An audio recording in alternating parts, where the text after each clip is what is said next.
Masaya na ako kung nagagawa ang mga kailangan kong gawin dahil sa tulong niyo.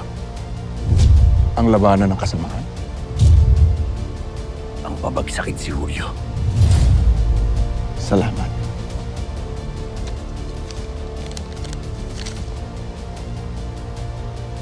Dahil malinaw na sa'yo kung bakit natin ginagawa ito.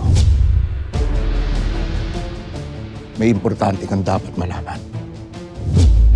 Nahanap ko na ang iba pang mga malalaking negosyo ni Julio. Itutuloy pa rin natin itong ginagawa natin ito.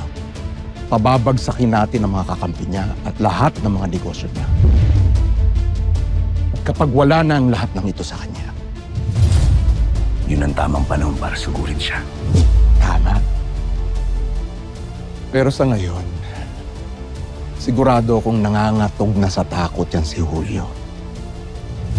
Nauubos na ang mga kaibigan niya at isusunod naman natin ang mga alagad niya.